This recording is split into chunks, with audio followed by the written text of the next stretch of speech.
Hello guys, how are you today? And welcome to my review of the third day of the second pre-season test for the F1 2017 season at the Circuit de Catalunya in Barcelona.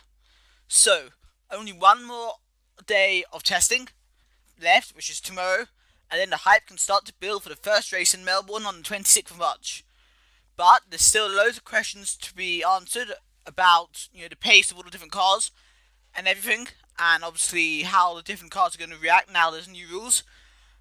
And so let's talk about what we learnt, or what we at least possibly learnt, in today's test.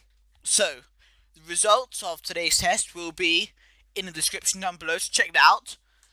But let's go through all the teams and drivers now and give my opinion. So, Sebastian Vettel led the way in his Ferrari. He set the fastest time of testing so far of 1 minute 19.024 on the fastest tyres, the ultra soft tyres. Another strong day for Ferrari. Yesterday, Raikkonen had a crash, but today, I don't believe they had any big reliability issues. They did plenty of laps and everything, and they can be very happy with a day. And again, we still got to ask, are they really able to challenge the Mercedes team this season, or are Mercedes holding back? Because yes, Lewis Hamilton in his Mercedes was on the same tyre, but he was 3/10 slower than Sebastian Vettel. Obviously we don't know about sandbagging or anything like that, or fuel loads, more importantly. But all we can go by is what the information we can see clearly. Vettel was faster than Hamilton on the same tyre, same track. So maybe Ferrari are going to challenge, but I find it very hard to believe that when we come to Melbourne, it won't be a Mercedes 1-2 in qualifying. So, following those top two, Force India, very strong day for them, didn't have any big issues. Esteban Ocon wasn't too far off the pace on ultra soft tyres. He did over 100 laps, I believe. He cannot really complain at all, to be honest. You're getting good experience in the car. It's his final time in the car before the Australian Grand Prix, because his teammate Sergio Perez will be driving tomorrow in the fourth day. So it was a big day for him, and I think he'd be quite happy with his day's work. Next, Toro Rosso, Daniil Kvyat. It was a good day for them in terms of pace. They were quite high up in pace. They were only on the super soft tyres, but they were very close to Force India, and they beat the Haas, who is on ultra soft tyres. But Kvyat did have some reliability issues still. He did break down, had some gearbox issues, I believe. So it wasn't the perfect day for them, because obviously reliability is almost just as important. And he only did 94 laps in today's test, which for drivers that did the whole day is quite low. While Vettel did the whole day and did 156 laps. So Kvyat needs to do something in terms of reliability. Not Kvyat, Toro Rosso particularly. They have to do something in their reliability. Haas, Kevin Magnussen did manage 119 laps in his car and was next in the timings on the ultra soft tyres. I've said a few times, I've been quite impressed by the Haas team overall through this test. They haven't really had any big issues. They've constantly been doing around 100 laps. They can't really complain, and they might have a strong season. After this, I think there's some drivers maybe doing longer runs. Daniil Ricciardo, he was quite far off the pace, but on the soft tyres, so maybe he's not actually that far off the pace. But he might have been doing more of a race simulation, and he did manage 128 laps, which is, the third highest of all the drivers today. Quite a good feat, I would say. You can be happy with that. Red Bull, obviously, one of their sticking points in recent years has been reliability. It's a thing that they do really have to be sorting out ASAP. After Ricciardo, then we're coming to probably the story of the day, Vandoorne in McLaren. Based on the lap times, they did do a bit better, although they were on the ultra soft tyre. They were 2 seconds off the fastest pace, 2 and a bit seconds off the fastest pace on the same tyre. But, and yes, they did do a few more laps.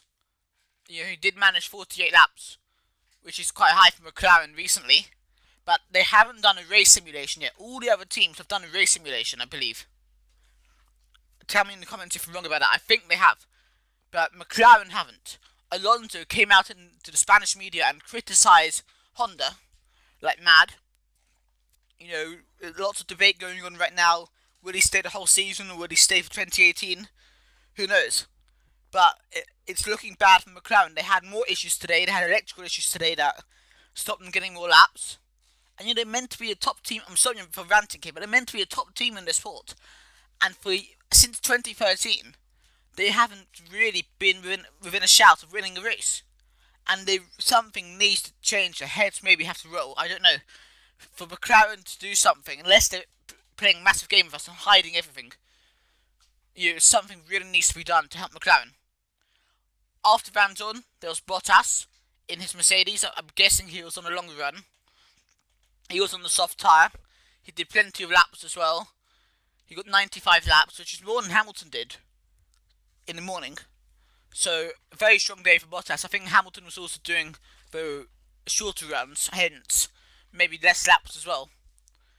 But, you know, Bottas has to get used to driving Mercedes in a race simulation type of thing. You know, they have to do... I know it's boring when they have slower times to simulate the race. But they have to do that to be able to predict what happened in the race with tyre wear and fuel loads and everything. After that, Pascal Wehrlein in the Sauber. You know, another on the soft tyres. I'm guessing also doing more of a race simulation. That's what a lot of the teams seem to be doing towards the end of this test. Race simulation, aerodynamic work. Then we had Jolyon Palmer in the Renault. And yes, Renault. I want to talk about Renault actually. Because they were a bit off the pace today, but again, they may have been doing race simulations. But they also broke down towards the end of the testing today. And you know, they've broken down nearly every day this test. And including last week. So I don't think they've got brilliant reliability, to be honest. I know we talked about Honda loads, and you know, loads more, but Renault, which also sort of going to affect Red Bull, their reliability isn't up to scratch, and maybe they're going to be just as much struggling this season, which will hinder Red Bull and obviously hinder the Renault team, which includes Nico Hülkenberg, who's meant to be an up-and-coming driver in the sport, a big driver for the future. If he wants to win a championship, it doesn't look like Renault's going to be the place. Well, after that, again, Marcus Ericsson in the Sauber, in 11th place, 11th fastest. Again, probably doing race simulation, but at the same time, we know they're going to be towards the bottom of the grid. You would have thought, you know, so little funding in the Sauber team. And then, the last two cars were the two Williams cars. Stroll had a good day, 85 laps. You know, he didn't do any crashes or anything, even though he was slowest on the leaderboard. So it must be a better day for him, getting more into the car. So hopefully all of the crashes that he had last week we've forgotten about by the time we get to Melbourne, and all the other races in 2017. And also Massa was towards the bottom as well, after being fastest yesterday. But I guess it's all down to, you know, the fuel load, sandbagging, what they're hiding. You know, I wouldn't think suddenly Williams are going to be the slowest this year. You know, Massa was only on the mediums. He was the only driver to set his fastest lap on the medium tyre. So I wouldn't worry about Williams. So the question I want to ask you to end this video, and you can tell me in the comments, is Renault. Do you think we need to be more worried about Renault's reliability? And do you think they're going to be able to get consistent points in the 2017 season? Thank you for watching my video. If you enjoyed this video, please remember to leave a like. If you have anything to say about this video, please leave a comment in the comments section below.